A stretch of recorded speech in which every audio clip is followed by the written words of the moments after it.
All right,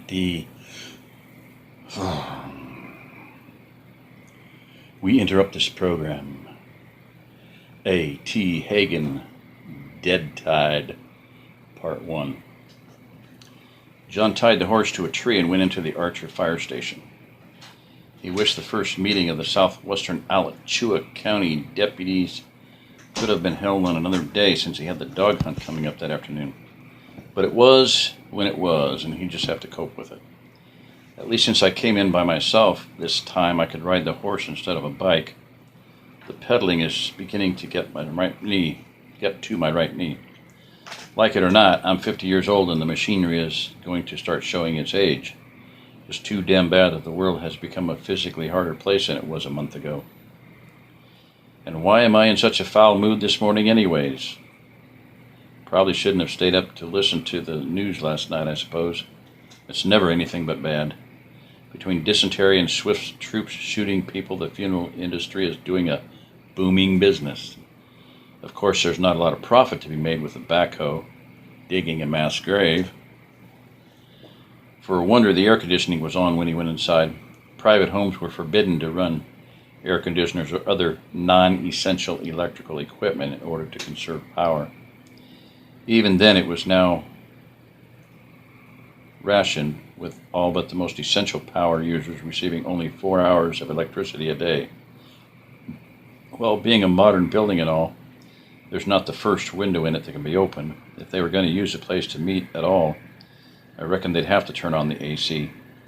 He felt his mood begin to lift as the dampness and humidity of a Florida late August morning evaporated from his skin and clothing. He looked around the room, which held about 25 people, and recognized only a few of the faces. Not surprising, most of them probably aren't real law enforcement any more than I am. With better than 200,000 residents in the county before impact, chances were they were going to be strangers. The few remaining empty chairs were near to the front, so he took one of those. A man he recognized from the university, Stu Rogers, worked in the same department as his wife, came up to him and spoke. "Hey, John, I heard that they'd asked you to join the program. Good to see you. We heard about you facing down Captain Swift. Took real guts to do that. Wish we'd done it ourselves instead of letting him waltz in and inspect everything, but we fell for their story and got suckered in. They sure sang a different tune when they came back the next week. I still had to sell them 20 cows, but they were much more deferential about it. John replied, "Yeah, they bought up most of Ed Strickland's cattle too, except for a fair number he's keeping as breeding stock and wouldn't sell.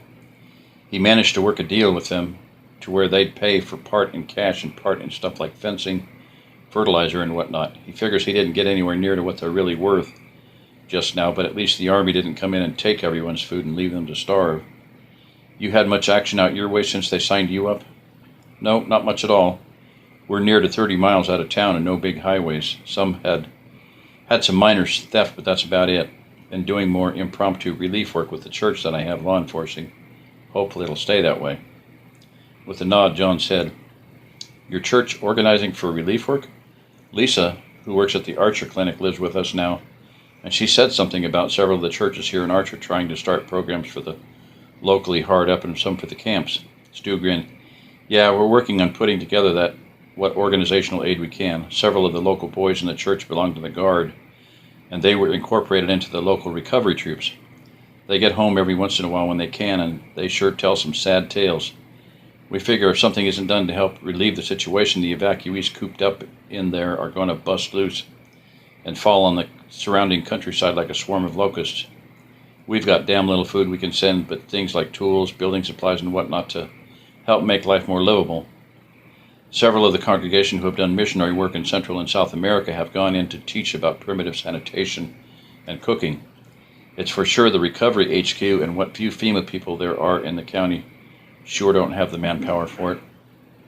Another man came up and said, "Sorry to butt in, but are you John Horn?" John nodded his head, and the man put out his hand. "Glad to meet you. I'm Ed Harris. I heard about you facing down the Army.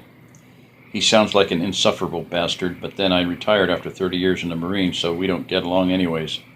I've got the sector to the west of you running down 27 from Archer to the county line and some of the side roads. We ought to link up sometime since we'll be helping each other out." He was an older man in his late 50s, permanently tanned and creased with plenty of gray showing in his eye and tight cut, but none of him looking slack. Tight haircut, but none of him looking slack. Good idea, John said. You free this afternoon? We've got a feral dog hunt coming up, and you can watch if you like. We're using it as a working exercise to get our organization and communications worked out. Ed shook his head in agreement. Sounds good. We're not even that far along yet, so maybe you'll give me some ideas. Starting an organization program to kill those damn dogs is really a good idea. We've all been shooting them whenever we see one, but I've still had a big rottweiler get in and tear up one of my cows. Over the next 10 minutes, John ended up shaking hands with nearly everyone in the room as word began to circulate who he was. Presently, the sheriff entered the room and, with a little wasted time, started the meeting.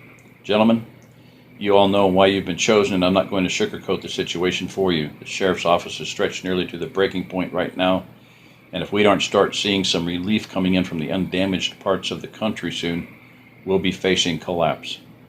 State governments and the railroads are working around the clock to get the rail lines working again, and it looks like they'll have the first trains ready to go in the very near future. Be that as it may, they aren't here now, but all of our problems are. The long and the short of it is, I can't devote much more than moral support, limited amounts of communication support, and some centralization to you in the outlying areas. Rather than waiting for the inevitable vigilance committees to form, I've taken the initiative to start a program of local citizens policing to maintain order and deter any bandit wannabes from starting trouble. You're it for southwestern Alachua County from west of Interstate 75 to Newberry. I advise you all to get to know everyone bordering on your sectors and maybe some of those near to your sectors that don't directly touch on them.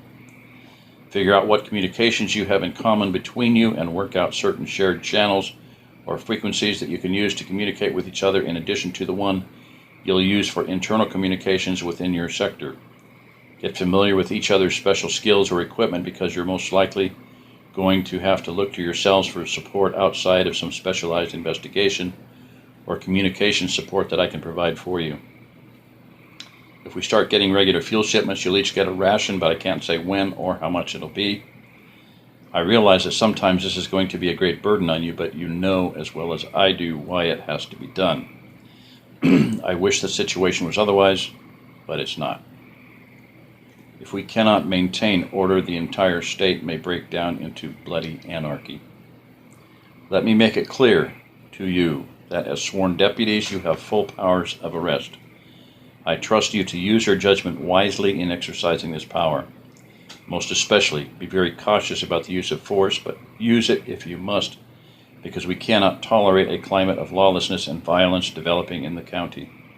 Unless you've done something really stupid, I will back you to the hilt. Each one of you was chosen because of your background, experience, or your demonstrated ability to cope with difficult situations. I trust you will not do anything stupid. To assist you in your work, I've had a map of the county made up showing each of your assigned sectors with your name on it. He pointed to the large 4x8 map on the wall. If there are portions of your given sectors that present practical difficulties for an individual deputy to police it, then confer with your neighboring sector deputies and try to work something out. For those of you needing communications assistance, that's Ted Gaskins in the back in the green shirt. He's one of my radio techs, and he'll do what he can to get you set up.